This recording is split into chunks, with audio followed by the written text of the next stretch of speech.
बिस्मिल्लाहिर्रहमानिर्रहीम। सूरह अल-नाज़ियात की आयत नंबर 8। आयत नंबर 8 में हम क्या क्या पढ़ेंगे, इसके कंटेंट क्या हैं। सबसे पहले हम इसकी तजवीद सीखने की कोशिश करेंगे, फिर इसका लफ्ज़ी तर्जुमा पढ़ेंगे, फिर मुश्किल अल्फाज जो हैं वो अरबी लुगत में जो हैं उसको समझने की कोशिश करेंगे, और फिर इसकी तफसीर है, क़यामत के हवाले से तफसीर है, ग़लबा कुरान और इस्लाम के हवाले से तफसीर है, दूसरा सूर जब फूंका जाएगा उसके बारे में है, और आयत नंबर 2 से आयत नंबर 6 तक जो पेशगोइयाँ की गई हैं उनके पूरा होने का जो वक्त है उसके बारे में भी इस लेसन में तफसीर है। तो ये सारे जो कंटेंट हैं वो इस आयत के रेफरेंस में हम पढ़ेंगे, समझने की कोशिश करेंगे। शुरू करते हैं। औज़ु बिल्लाहि मिनश शैतानिर रजीम। बिस्मिल्लाहिर्रहमानिर्रहीम। रब्बि इश्रह ली सदरी व यस्सिर ली अमरी वहलुल उक़दतम मिन लिसानी यफ़क़हू क़ौली। रब्बि ज़िदनी इल्मा। अल्लाहुम्मा फ़क़िहना फ़िद्दीन। सबसे पहले हम इसकी तजवीद समझने की कोशिश करेंगे। तो तजवीद जो है उसको पढ़ते हैं। बिस्मिल्लाहिर्रहमानिर्रहीम। तत्बअु हर्रादिफा। तत्बअु हर्रादिफा। अब यहाँ पर जो आइन है इसकी जो आवाज़ है तत्बअु, ऊ नहीं बल्कि औ आएगी। औ, ये ऐन जो है ये हरूफ हल्की में से है, और इसकी जो आवाज़ है वो दरमियान वाले हलक के दरमियान वाले हिस्से से आती है। हलक के 3 हिस्से होते हैं। एक हिस्सा जो मुंह की तरफ है हलक का, वो है उसको इब्तदाई हलक कहा जाता है, और जो उसके बाद दरमियान वाला हिस्सा आता है, और फिर इंतहाई हलक सबसे आखिर वाला हिस्सा जो सीने की तरफ हमारा हलक है वो है, उसे इंतहाई हलक भी कहा जाता है। ठीक है, तो जो आइन है और ये जो है ये हलक के दरमियान वाले हिस्से से इसकी आवाज़ निकलती है।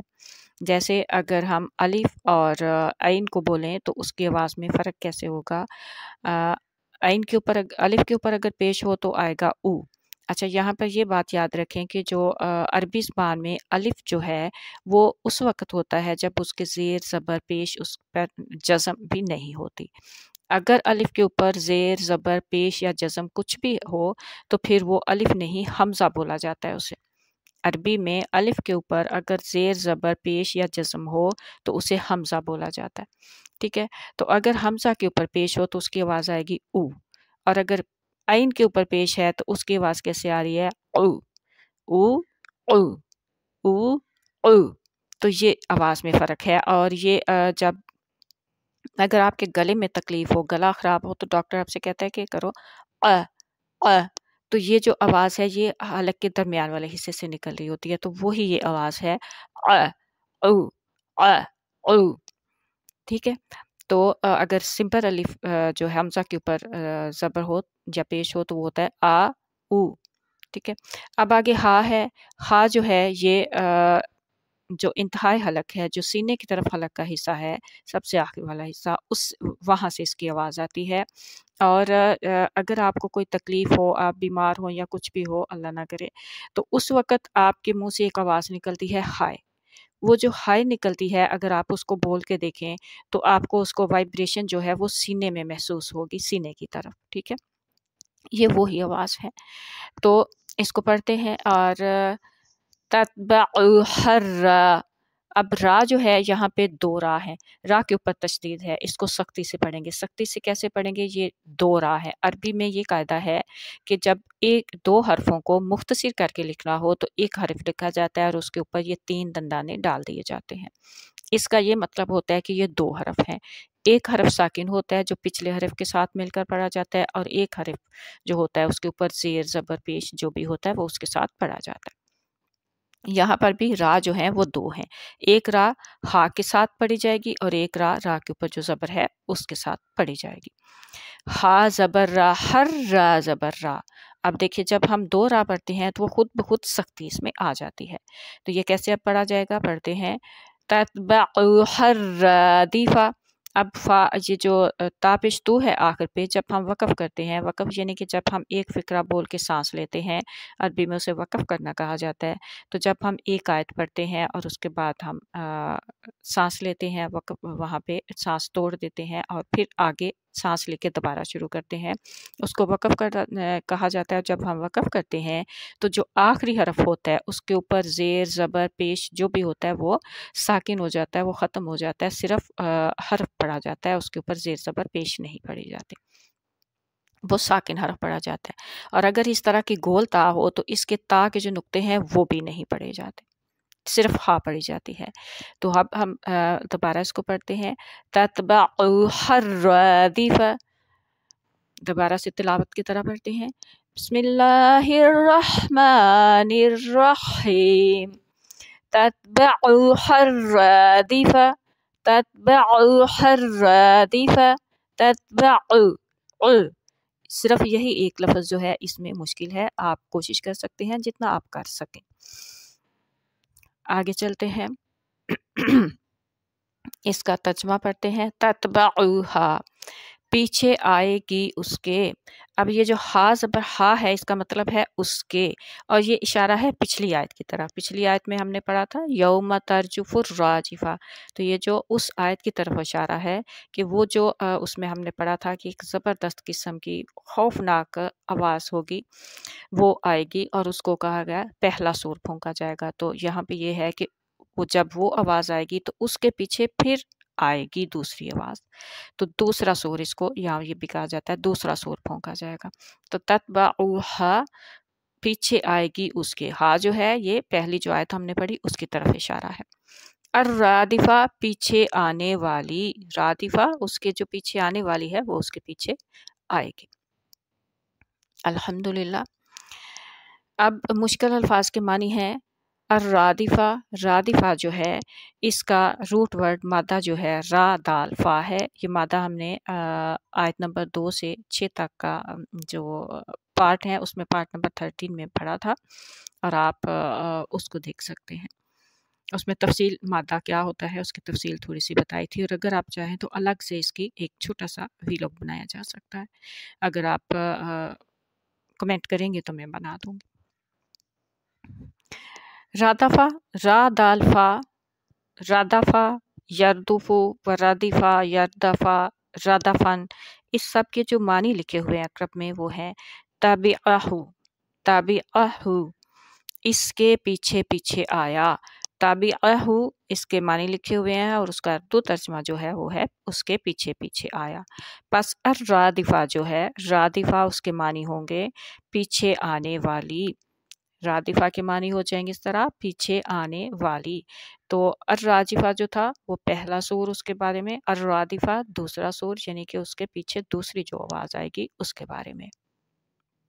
इसकी तफसीर देखते हैं।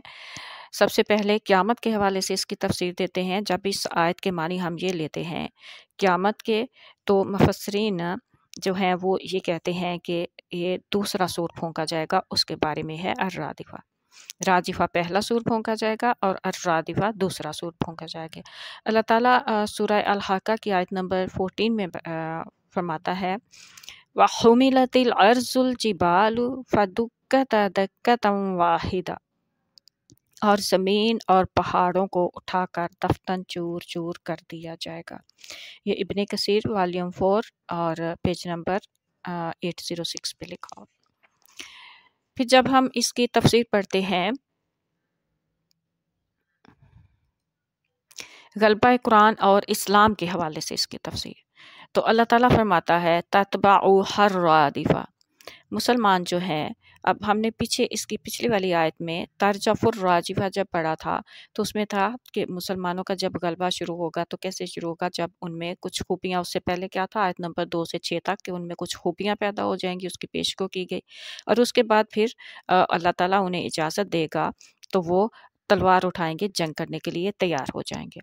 तो जब वो जंग करने के लिए तैयार हो जाएंगे, जंग करेंगे, तो फिर यहाँ पर अल्लाह ताला तत्बअु हर्रादिफा में अल्लाह ताला फरमाता है कि मुसलमान जब एक दफ़ा तलवार उठा लेंगे तो फिर ये नहीं होगा कि वो एक जंग करके तलवार छोड़ दें, यानी यौम तरजफुर राजिफा, उन्हें जंग की इजाज़त मिलेगी, वो तलवार उठाएंगे, जंग के लिए तैयार होंगे। और उसके बाद ततबाउ हर रादिफा, वो उसके पीछे दोबारा जंग करेंगे।